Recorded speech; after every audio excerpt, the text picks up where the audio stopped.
We are back at it with another episode of Beyond the Score podcast. I'm your demoralized co-host, Harry. Josh is your really happy co-host over there. Josh, say hi to everyone. What's going on, everyone? I want to say something. I've been thinking about this all week actually to give you a shout out for you. Always say co-host because it's our thing. We're running this. So I just want to say I appreciate that, man. Well, from the moment we started, we did this together, and it's always been co-host. But Yeah, but I'll take the kudos. I'll take the kudos. I've never heard anybody say my like I'm your fellow co-host. Like they usually say I'm your host and this is my co-host. You So are it's not just only my co-host, you're also my co-best friend. If that how does that? Wait, no, that can't work out. That can't be a thing. I mean, it could be a thing, but like it doesn't make sense. But anyways, a lot of things don't make sense because we're sports podcasters and the sports world never makes sense in a lot of things that we're recapping and going over. And there's a lot of weird stuff that's just happened all over. But our friendship goes back and forth for many years. And I don't think back and forth is the right word. what, our friendship? Like we've always been friends. We've always been friends, but I guess back and forth in the sense that, actually, I really I don't know. I think you I meant that we don't go know. way back. We go way back. We go way back. We definitely go way back. So back and forth. I guess it's back and not the fourth, unless you're a time traveler somehow and listen 2024 and never know what's happening nowadays. People are popping up left and right. You see all these things popping up all over the world. Like these, they're calling them like the aliens are dropping them down and letting us know about a sign that there's extraterrestrials out there. I don't know. Anyways, we're getting into some crazy stuff over here. This is not, talking about aliens and stuff like that. We talk about sports, aliens that are in sports, like The Martian, but that's a different thing. We gotta go back into football, right? I mean, how can we not? It's the middle of the season. Yeah. Well, it's getting into the middle of the season. We're full blown NFL, and week 2 just finished up. Anything that stood out to you that really was captivating other than obviously your New Orleans Saints?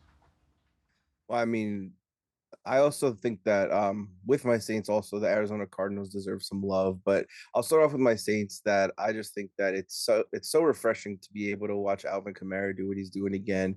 Number one fantasy running back with the most points through 2 games since 2017, which I think is crazy. I mean, we got 91 points in 2 games. We allowed 29 points total, which is fourth in the league also. So I mean, Clint Kubiak, we're big fans of yours. I'm not in New Orleans, but over here as Saints fans. I want to get into this a little bit because Saints, kudos. 2-0 is a great start. I mean, you can't get any better than 2-0 in your first 2 games, right? But let's look at who they've played so far. And that's something that we have to talk about. I'm impressed. Don't get me wrong.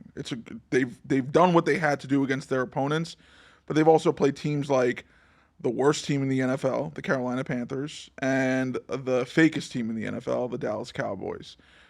Saints did what they had to do. They beat them. They beat them easily.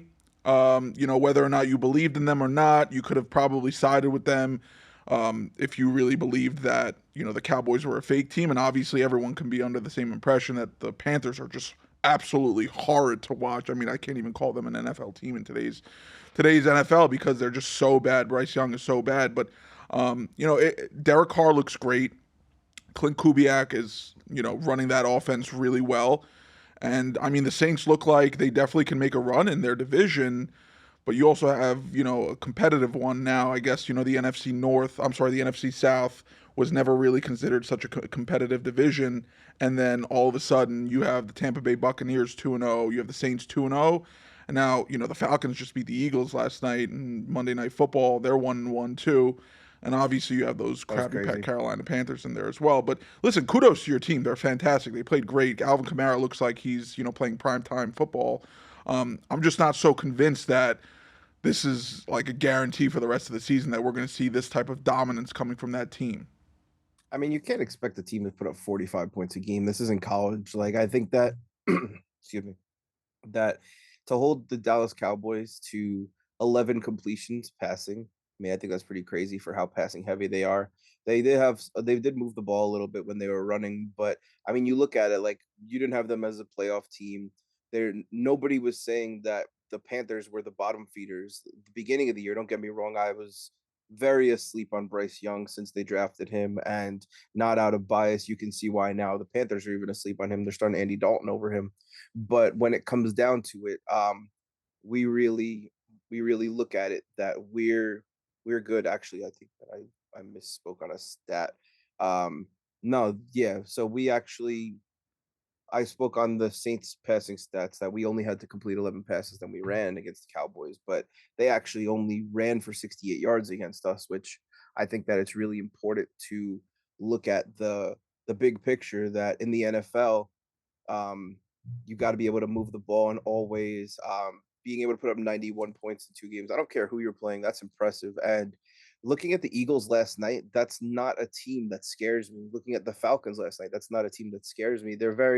It looked like they were both kind of feeling each other out. And then I mean, the way Atlanta moved the ball on Philadelphia was pretty embarrassing. And then, but the way Philadelphia did it too, they took a half of a quarter out of the game to get their touchdown to take the lead, and then all of a sudden, Kirk Cousins just did the opposite of his normal prime time. Kudos to him. But I think that having the Eagles next week is a real good test because we have this run defense. They have Saquon Barkley on that offensive line. I mean, we've allowed 120 yards in 2 games, and don't get me wrong, I'm not trying to say the Panthers are anything. They're garbage, like you said. They can't get any pressure. Uh, Brian Burns is with you guys, and I'm sure he expected a different fate leaving the Panthers, but I'm sure that the Giants will turn around a little better than the Panthers. I'm not overly worried for them because, well, I don't know, maybe it's just because I'm not a fan, but I think overall, you look at it. You and I both didn't have the Cowboys as a playoff team, but when you look at shutting down that offense, the offense was never the reason that we felt like they were going to be bad. It was the defense was being middle of the pack and having to get past. We both had the Eagles winning the division. I had the Commanders as a playoff team. You had the Giants as a playoff team. And regardless of how you look at that now, both of those teams, um, I lost what you thought. Both of those teams, the Cowboys would have had to outdo, and we showed how you need to attack them, and how, and also we're just some dogs out there. I don't care who you put on the other side. I'm looking forward to October 7th at Arrowhead. That's going to be the real test. I don't look at these birds, the Eagles, the Falcons, as anything. Like whatever happens, the Saints have had a tendency in the past to disappear offensively at times, just when things seem great. But to be able to do that at Dallas is something that's really exciting for me. And I think that you can discount it all you want. Everyone's been discounting them since the end of last season. But I think that we're a good team, but we're not going to score 45 points Give Josh a full 50-minute episode and he can go on and on and on about the Saints. a game. Go Saints. I'm rooting for obviously I'm rooting for the Saints this week against the Eagles. I hope those birds get their wings, chipped up a little bit over there, and good luck to the Saints as the season gets going. I'm certain we're going to cover them a lot more since Josh is a huge fan of them. Let's quickly recap our picks from last week too. I just want to get that out of the way as well, since Oh yeah. that was something that was big. At least I was very happy with my prediction. I had the Tampa Bay Buccaneers +7 against Detroit. That hit. They actually won that game. And coming out of that performance, I have to look at Tampa Bay. And I don't want to get into this divisional battle again, but Baker Mayfield looks good. He's got weapons. That team looks very well up and down, offensively, defensively, and it's going to be a very difficult team to battle. I think, those Saints and Buccaneers matchups are going to be a lot of fun as well in season, divisional rival matchups. But, that was a plus for me at least. And I'm going to carry over. We'll go out, that was my last week's pick. This week I got Seattle +5.5. And that is, I'm sorry, -5.5. They're favorites, and rightfully so. They are 2-0. And like I said, they are the 2 seed in the NFC. I mean, we got a long football season left, but these Seahawks, they look good. I know they played the Patriots, and they beat the Patriots, who beat the Bengals. In But overtime. in overtime, listen, the Patriots aren't as bad as people think they are. I think they're well coached. So, I have to give a little bit of credit for, the Seahawks coming through over there without Kenneth Walker not playing that game. So Zach Charbonnet was getting all those touches in the backfield. And I really like the Seahawks team. I think up and down, they got it ready to go, and they're going to be rolling through the season. What about you? What were your picks again? Remind everyone. Yeah, so I had the Broncos money line. The defense did what they were supposed to do, but the offense was just horrid. Bo Nix is not him. I mean, I believe Whoa. they're I It believe took 1 week to go from I like Bo Nix to Bo Nix is not him. no, that's just me being pissed off that my pick was wrong.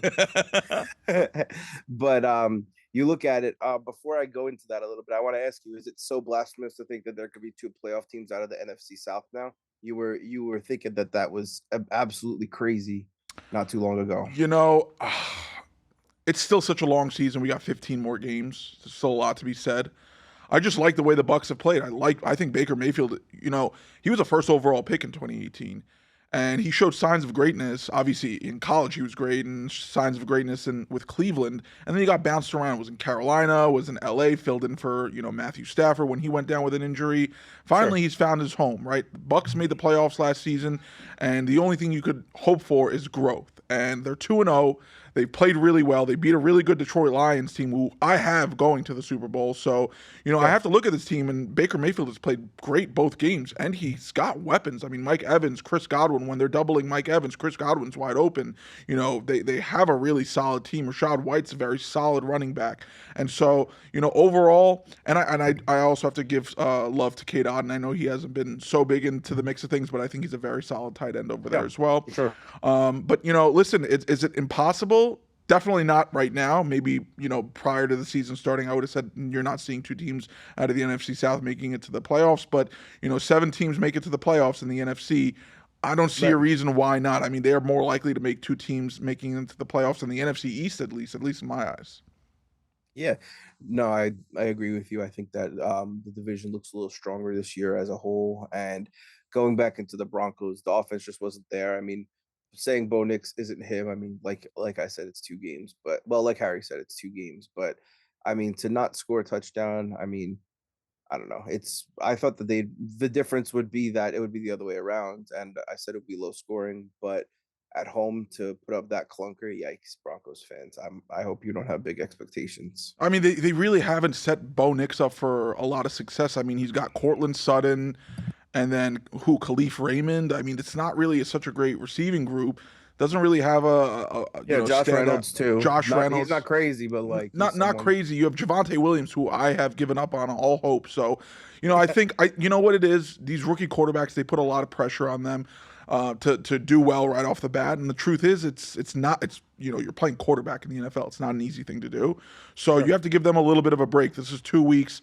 I think Bo Nix is definitely a better quarterback than what he's put out there the first two seasons. I also think Fair. Bryce Young is a better quarterback than what he's done so far in 18 career games in the NFL. We're not going to get back into that. I just think that system has kind of failed him. And so, listen, Bo Nix has got 15 games to show improvement. I don't think a lot of people have the expectation that the Broncos are going to be a playoff team. Maybe some Yeah. Broncos fans do, but at least for right now, you're just kind of hoping to see Bo Nix figure it out during the season and look for the future, really.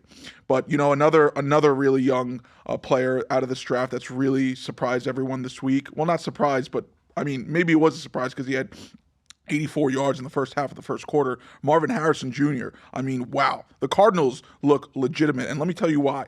Kyler Murray is the best version of himself, especially when Yeah. he has this type of weapon with that mobility that he has shown out there against the LA Rams last week. I mean, they walked all over that team. And, a lot of people Yeah. didn't have the Cardinals as a playoff team either, being the Cardinals. But Kyler Murray is a hell of a quarterback.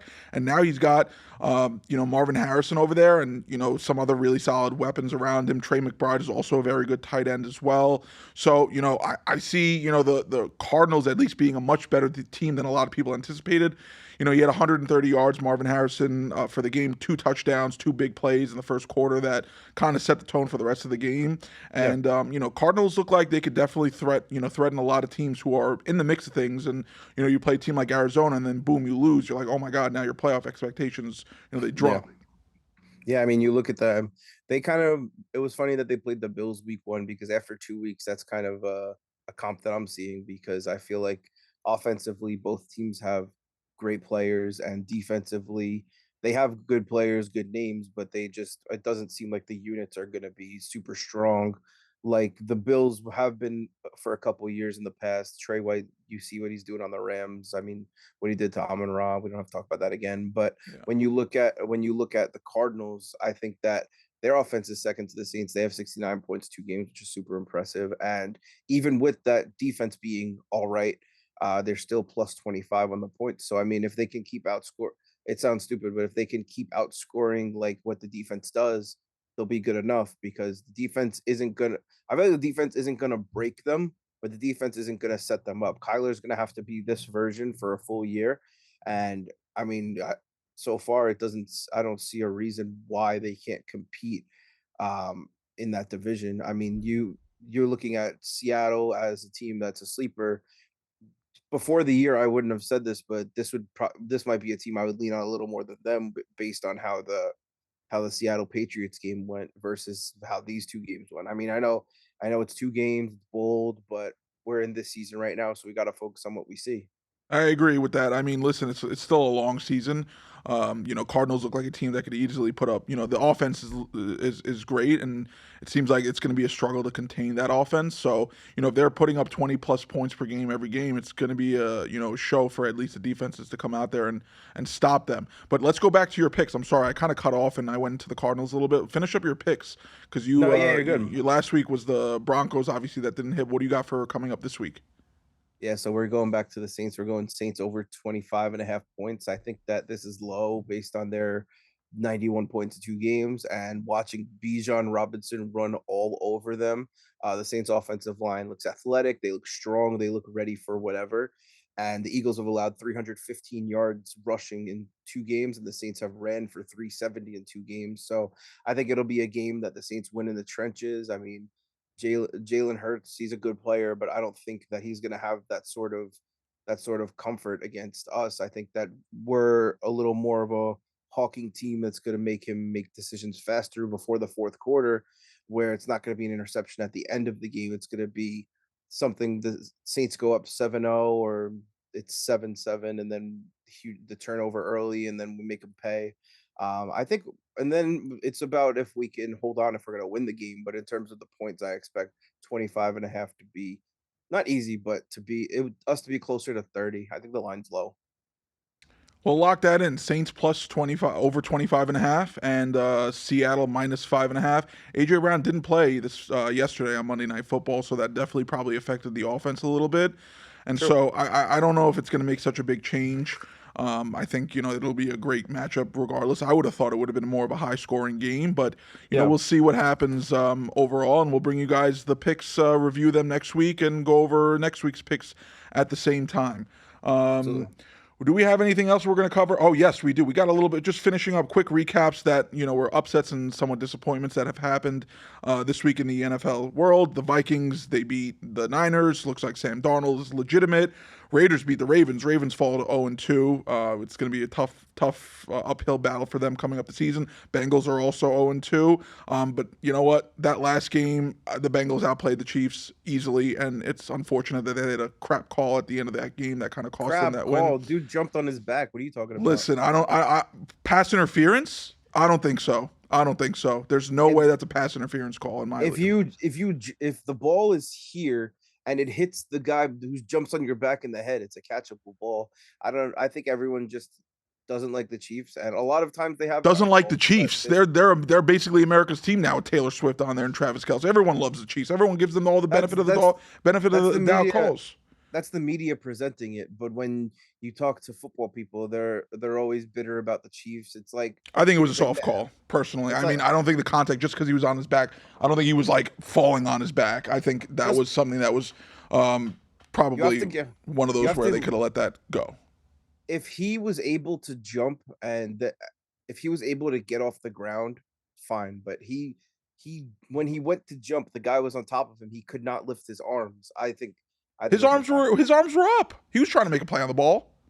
after, but he got all that weight. You got to get through it. It's After, I don't know. after, I yeah. don't know. I don't know. I I know. think we're gonna disagree on this a lot, and we can make a whole segment out of it. So we're not gonna get into that. Anyways, they're 0-2, and they're 0-2. So on paper, it doesn't really matter what happened. I mean, this is the Bengals that I thought I would see. I mean, I didn't expect that game to be that close, but I did not have the Bengals in the playoffs, just like you and Johnny. But Well, analysts say they outperformed. I mean, what's his face? Patrick Mahomes didn't have the best game, but it's besides the story. The biggest thing, though, that really was what happened was Bryce Young was benched after 18 career games, first overall pick last season, and he's done in Carolina. That's it for him. Andy Dalton's coming in. They're going to try to probably move him sooner than better for him. I think, like I said, young quarterbacks, they have so much weight on their shoulders that they have to do this, do that, and make everything look perfect. And unfortunately, his system wasn't perfect. And hopefully, he finds a good home for himself. Going forward, you look at guys like Baker Mayfield and Jordan Love, who've waited long enough and figured it out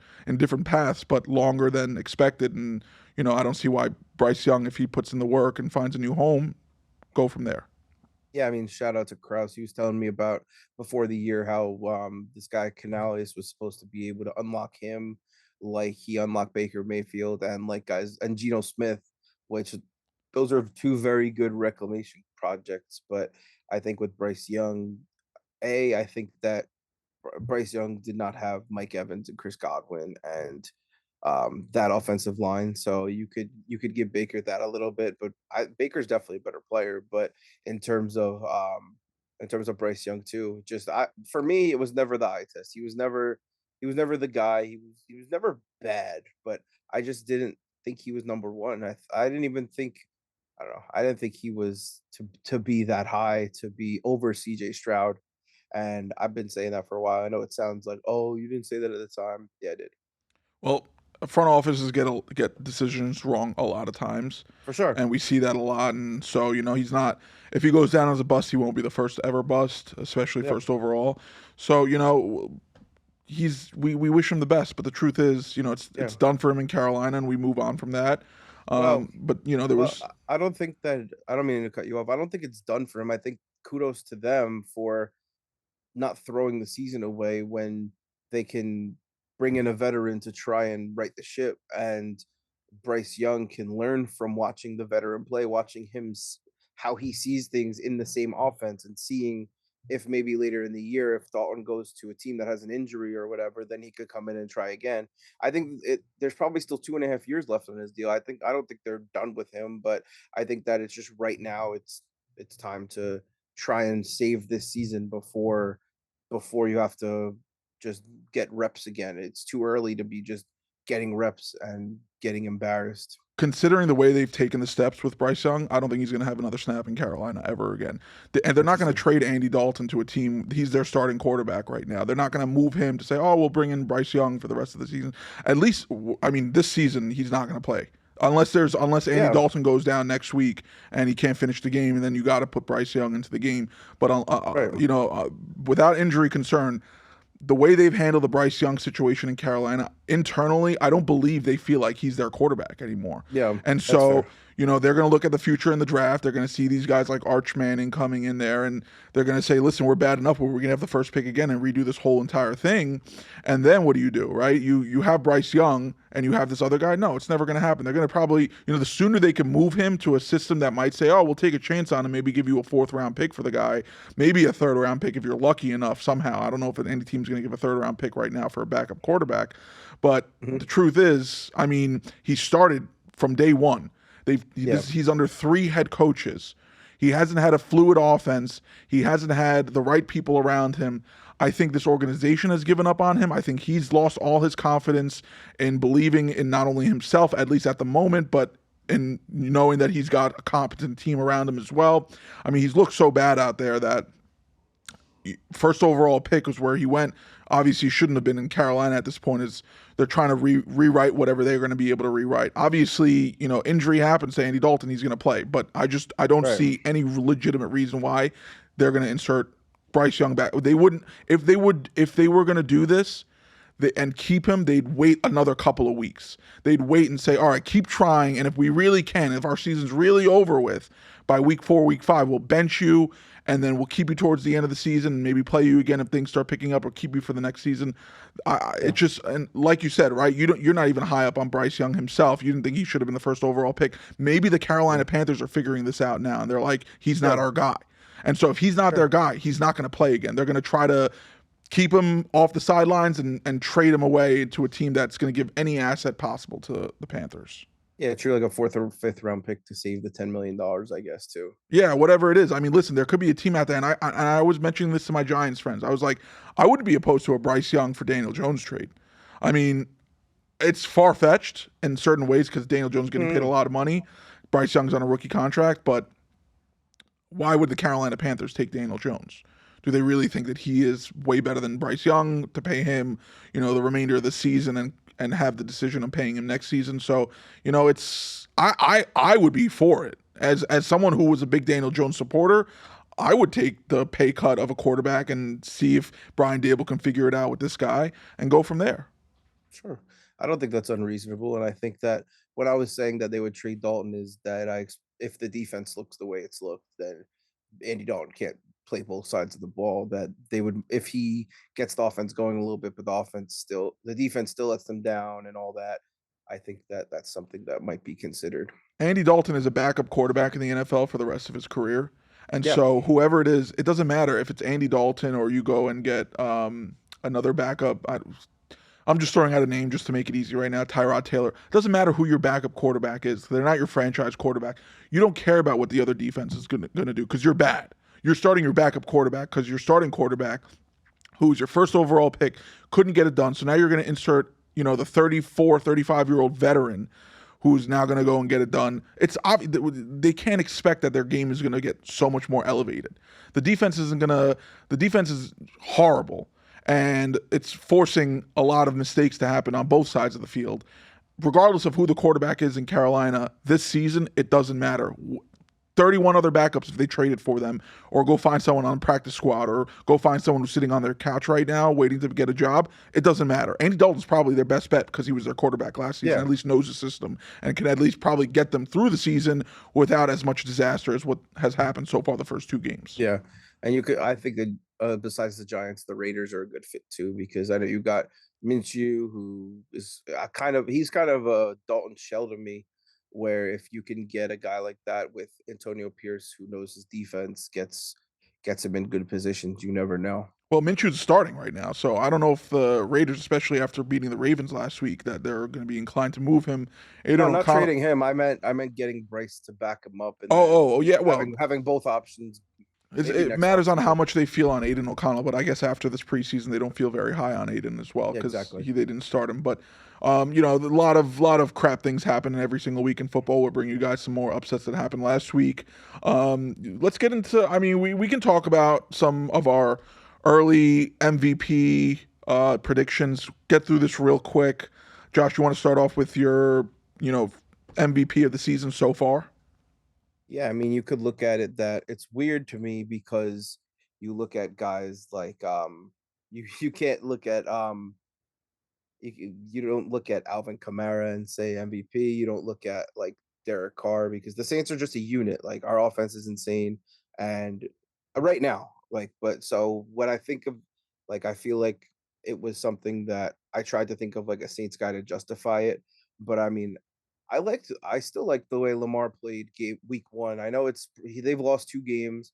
I think that if he can pick it up the rest of the season, he's a good buy.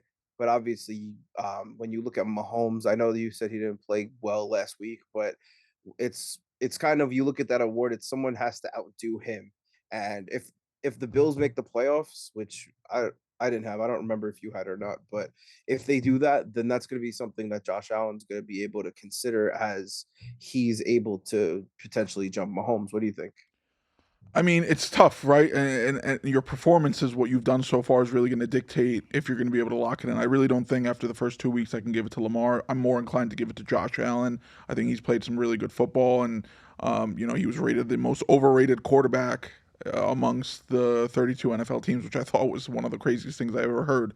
Voted by other quarterbacks, by the way, which I'm shocked because he That's is interesting. he is a stud, and it's truly not fair. I would. If I had to pick my early season MVP today, it's either going to be him or I'm going to go with Kyler Murray because Kyler Yeah. Murray has played very well, right, in these two games. And so I know they're 1-1, but if a lot of teams are 1-1. There's a lot of teams that are 0-2, that you could say, oh, maybe he's an MVP, right? But Patrick Mahomes is definitely the standard. You're trying to get to that level. He didn't have a great week. He's still probably the front runner to win MVP. No questions asked. They're 2-0. They have 15 more games, and I'm certain they're going to figure it out. I know they lose Pacheco, which is a big injury, but give me, what? If I had to pick one of the two, I'm going to take Kyler Murray right now. You know who I forgot about, who I love, who I think could be that guy too. If Mahomes kind of stays with the pack, CJ Stroud. I think that he's just doing all the right things, making all the right decisions, and I think he's someone to look out for that award. I think you look at him, you look at the Texans, and you look at how much Nico Collins has been someone that no, I don't think anyone looked at him as like a true number one in the NFL, but he's leading the league in receiving yards right now. And when you have that guy that connects with you, and then you have Tank Dell, you have Stephon Diggs, you have Mixon in the backfield. I mean, that doesn't really impact him that much in terms of MVP. But I think that that's Indirectly, I someone. feel like it does. I'm sorry to cut you off, but I think it No, you're does good. because when you have that running back who can take away a lot of the opportunities defensively, they're going to plan for it, right? They have to plan for Joe Mixon and they have to plan for C.J. Stroud and all those offensive weapons. Well, if you don't have a competent running back that is going to be able to push the ball forward and move the chains up, then it makes the game a lot more simple for the defense, and they could house and blitz C.J. Stroud and make things a lot more difficult for him. But I think that does really help having that running back. It makes things a little bit Very more true. fluid for him to get the ball out, play calling, changing things up, run play options, whatever it is. It makes things a little bit easier for C.J. Stroud when he's got Joe Mixon, great upgrade over Devin Singletary, and they Yeah. also have a very solid tight end who can go blank for a full half of the game, but when you need him the most, Dalton Schultz will be there, Yeah. hands ready to go, and will catch big catches for you, move the chains, do whatever's needed, grab some big Exactly. yards. Doing So dirty work too. Yeah. CJ Stroud for me is top 5 at least right now, maybe top 4. I'd say realistically, I love CJ Stroud. I think he's a great quarterback, and so if he won MVP, it really wouldn't surprise me. And I think Brock would have entered the chat if he would have won last week. Sure. I mean, listen, you could put Sam Darnold in this conversation too, right? Is he going to win the MVP? No, but he's playing great the first 2 games. It's just a Yeah. matter of seeing how things are going to go. Listen, if Sam Darnold wins MVP, Josh, you could pick a number of crazy things for me to do, and I'll do it because that would be absolutely insane if we saw Sam Darnold win MVP after what kind of career he's had. Another great example, this is what Bryce Young and all these quarterbacks who are losing their I'm blanking out on words. They're losing their confidence. You look at someone like Sam Darnold, who's, was with the Jets. That didn't last. Was with Carolina. That didn't last. San Francisco as a backup. Learned the process under Mike Shanahan's offense. And now it's in Minnesota, and they just beat the Vikings. I mean, they just beat the 49ers. Yeah. So, we can go on about football, but, the season's gonna bring a lot of surprises. I'm certain that we're gonna be able to discuss and bring it to you guys. So let's shift. Yeah. I think we've talked a fair share about some NFL. Let's for sure. shift. We got a little topic that I wanted to get back into. We talked about this only once in the past. F1. Last time we talked about it, Oscar Piastri won the Grand Prix, and guess what happened in Baku? He won again. And so Where is Baku? Baku is in Azerbaijan, and they call it the Baku Grand Prix because that's their capital. That's where they run the race. And this season in F1 has been really interesting because going into the season, Red Bull. It was all about Red Bull. It was all about Max Verstappen, Checo Perez, that duo, and how they were going to win another championship, constructors, drivers, all that good stuff. Now we have McLaren, who has surprised everyone. And I don't want to say they're a surprise. I mean, they were a team that was, there you go, perfect map right there. When it came to McLaren, they were a team that was hunting for 4th, 5th place. They really wanted to get to 4. It was really, in their eyes was in their eyes was Red Bull, Ferrari, and then, actually they'd probably be looking to be at number 3. Really, that was their goal. They believed that they were the 4th best team, but 3 would have been really great for them. Mercedes would have been up there too. But what's happened now is that in this past race, the McLarens have passed Red Bull in the Constructors Championship. So you have 2 championship races. You have the Constructors, which is the team events, and then the drivers individually. And right now, in terms of the Constructors, McLaren has passed Red Bull, and they are the number 1 team in the Constructors for the first time since 2014. They did not sit up top in the Constructors for 10 years.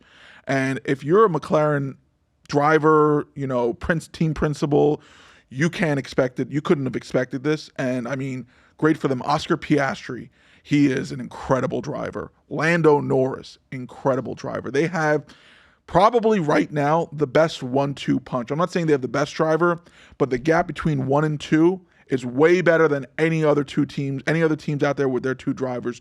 Max Verstappen is a great driver. He's still winning the drivers by about 59 points.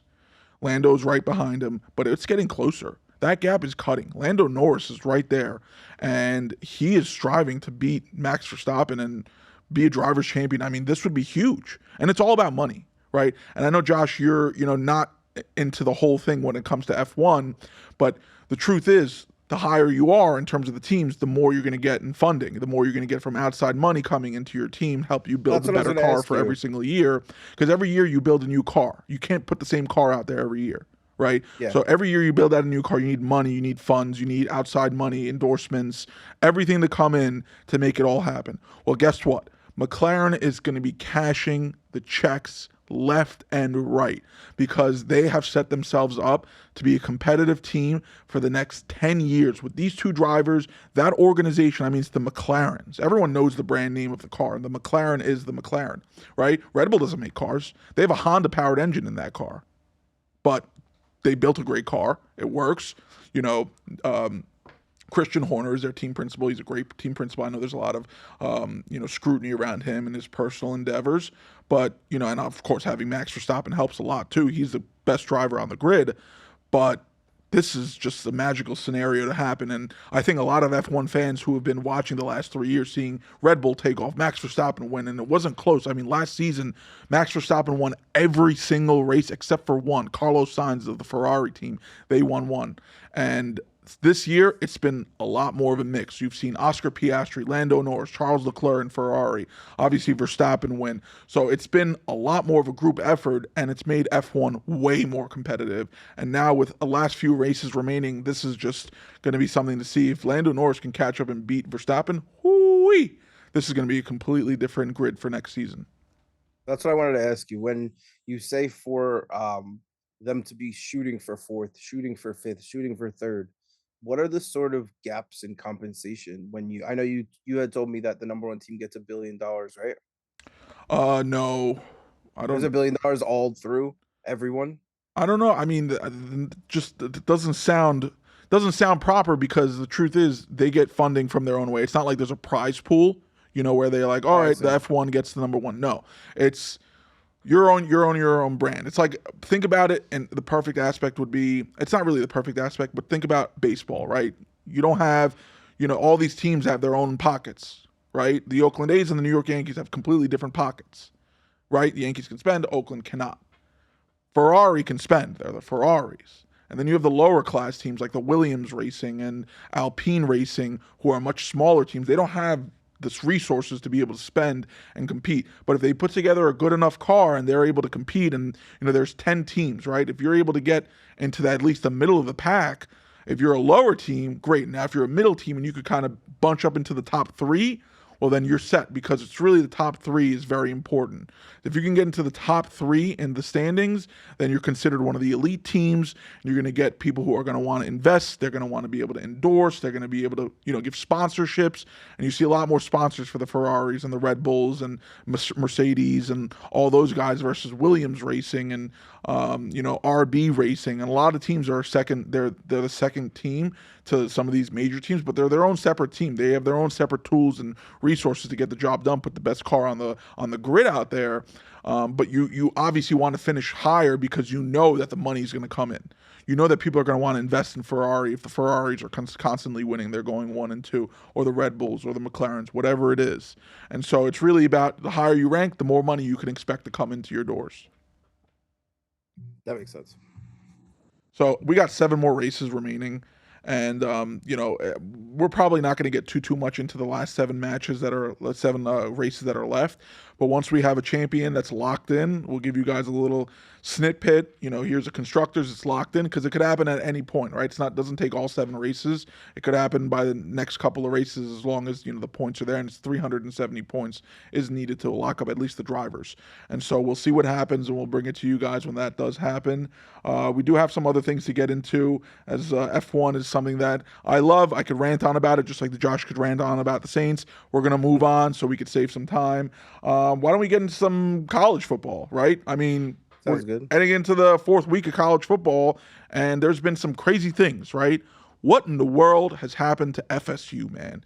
I mean, They this suck. team was like in the eyes of not only just fans of college football, but we're talking about analysts, we're talking about journalists, scouters, at scouting. Everybody said that this team was going to do really well.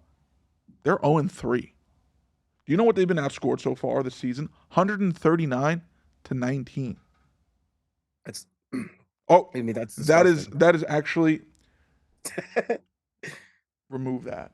I got them mixed up with Texas, but they're terrible. So Florida State, DJ Uwala. And you know what? I can pronounce his name perfectly sometimes, and sometimes it just like rambles. DJ Uwagalele is not him. He is not a good quarterback. I don't know if FSU has realized that at this point, but whatever is happening with that team, with that program, they are in shambles. 0-3 to start the season. I blame ourselves in terms of believing in them because we spoke about how your Clemson Tigers moved on from him because Cade is a much better player. And we kind of, when you look at what Clemson provides, they provide a nice foundation for all their players and all their positions, I feel like. And we looked at him and he went to Oregon State and then he went to Florida State, but like it was nothing that we should have been all of a sudden, oh, he's gonna fix them. They weren't bad. I mean, they lost a lot of starters and didn't like Norvell a little too much. But I think in reality, when you look at DJ and you look at that team, there's going to be a change that needs to be made because unlike the NFL where you got these owners, these deep pockets, when you go to college, you have people line. You have to go get your players from every other school.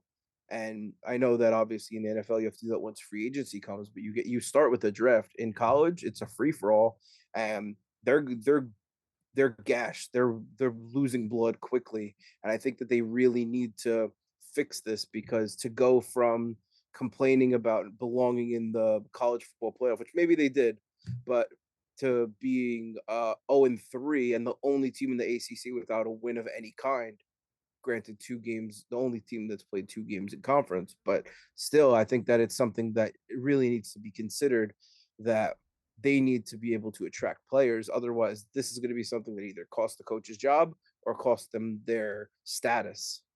I mean, it's FSU, right? The status is there. You shouldn't have a problem getting some of the best players into your You would system. think. You You would would think. think, but the truth, what we've seen so far is that they have put together a horrific team, a team that's not even worth watching. And so, there really isn't much to talk about when they're producing this, and now they're not in the top 25 anymore for good reason. They shouldn't even be in the top 50. They probably shouldn't even be in the top 100, if you ask me, the way they've played so Yeah. far this season. But going from a negative to a positive, they've played so bad, but a team that's played so good so far. How about them Texas Longhorns, 3-0? Look them. And this was a stat that I wanted to actually, what I was trying to get to with the FSU that I mixed up a little bit. I don't know how I mixed this up. They've outscored their opponents 139-19 in these 3 games. Wow. This team, and led by Arch Manning, led by Steve Sarkisian, they figured it out and they are lethal. And actually, Ben, if you could pull up the AP poll that we have on this as well, the seedings have changed, the rankings have changed, and look at that. Oof. Texas Longhorns are now the #1 team. Right after them, you got Georgia, Ohio State, Alabama, and Ole Miss rounding out the top 5. But I mean, the way they've played so far, I mean, Arch Manning, he's got it in him, right? He's a Manning. Eli, Peyton, Archie, his grandfather. He's got his grandfather's name, Archibald Manning. And they have owned college football so far in the first 3 games. Anything to say about these games, honestly? Well, I wanted to ask you who they played because I know they've been a very good team, and I'm not trying to throw any slander on them just because I was actually going to give you a little tidbit on Tennessee, a team that I really think is good and have been following along. I'm not going to say that I was a fan like Oklahoma State and Oregon, but I wanted to see who they played because I have a follow up. Well, they played Colorado State, they played UTSA, and they played Michigan State. So they only played one ranked team, but they've done what they've had to do amongst these teams, and they've blown them out of the water. I mean, you see it from the scoring, 139-19 is no slouch. Doesn't matter where it is. but obviously their Yeah, opponents haven't been so great. They have it's a weird schedule, right? They in their conference they don't have as many competitive guys out there that the next week they got L.A. Monroe playing. They're going to yeah, smack them. It's no questions yeah, asked. Then they got Mississippi State coming up after that, and also another unranked team. They're going to smack them again. yeah. So Well, the reason, it's easily for them to start 5-0, and then you got a team like Oklahoma coming in Game 6, ranked 15th at least by ESPN standings, and so that's going to be their real first test, right? In terms of what they played so far, 56-7, 52-0, and then against the ranked Michigan team, they won 32-12.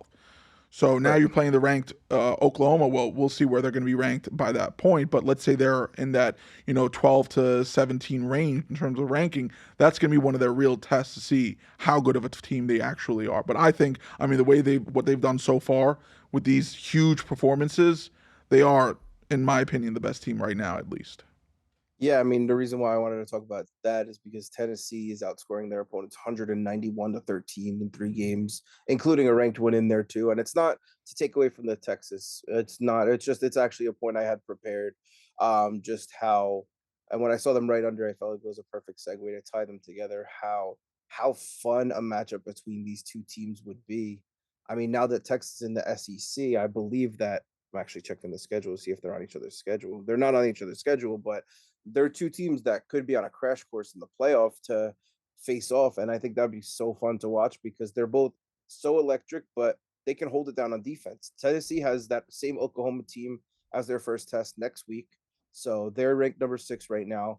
I'm gonna And have to call Oklahoma's you up out there though for to a second. Who was the ranked team that Tennessee played? NC State. NC State is not ranked in my opinion. I thought they weren't ranked. They're the high 20s, I thought. Let's fact check that because I think the Tennessee opponents have been a little bit more, let's call them crappier, right? I mean, let me just pull Yeah, it I up mean, you real could. quick. We Yeah, got while you do that, let me just tell you that regardless of if they're ranked in week 4, week 2, that was a team that people had a lot of belief in, and they smacked them 51-10 in North Carolina. I think that that's something impressive, and it's not something that I know Texas beat Michigan. That's the one that I know that you said, but I also knew that, and they're a really good team. I mean, Quinn.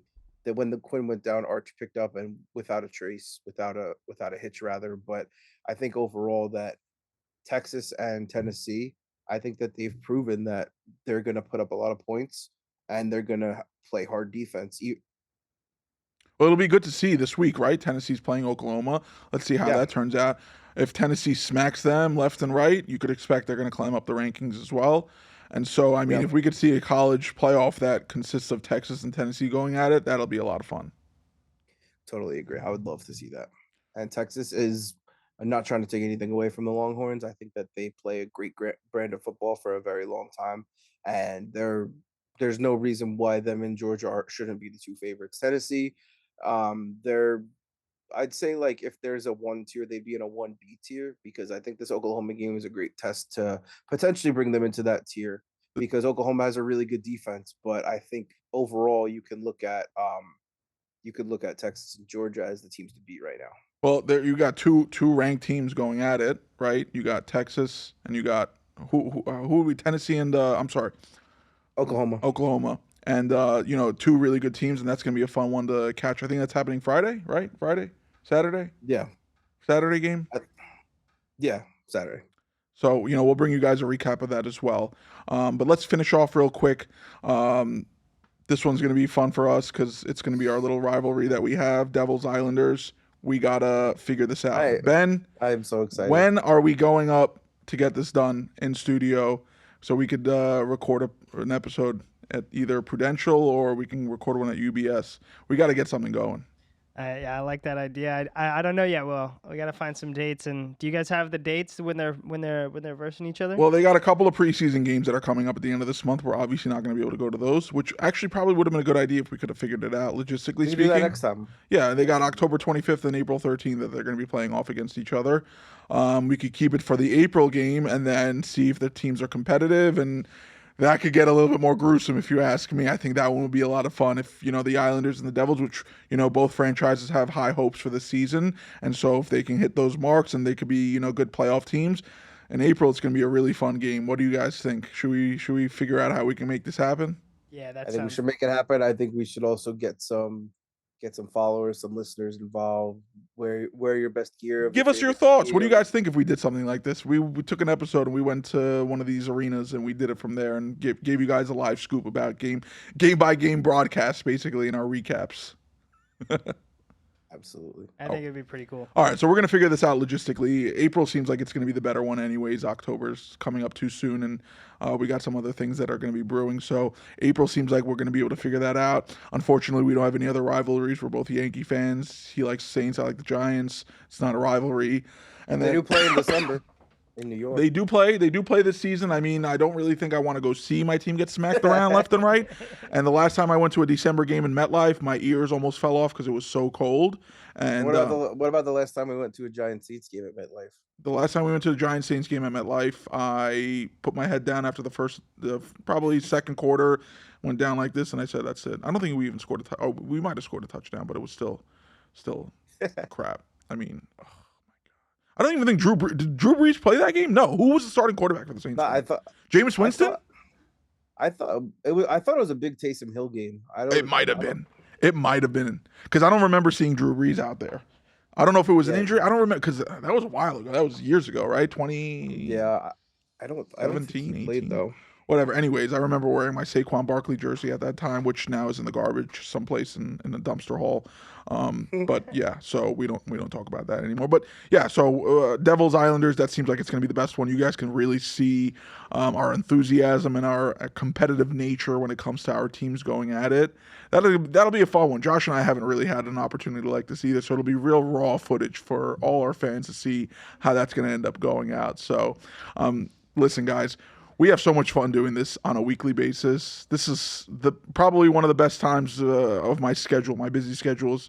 Getting into the studio, recording, doing these great things with you, Josh, talking about all these great things that are happening in the sporting world and bringing it to you guys so you guys can give us our crazy takes, right? Say, of course, can't forget, call us crazy. Say, that was the craziest thing I've ever heard in my life. Ba-bing! I like that little chime over there too. Call him crazy. Every time I do that now, you got to give him that little chime too. All right. So call him crazy. Ba-bing!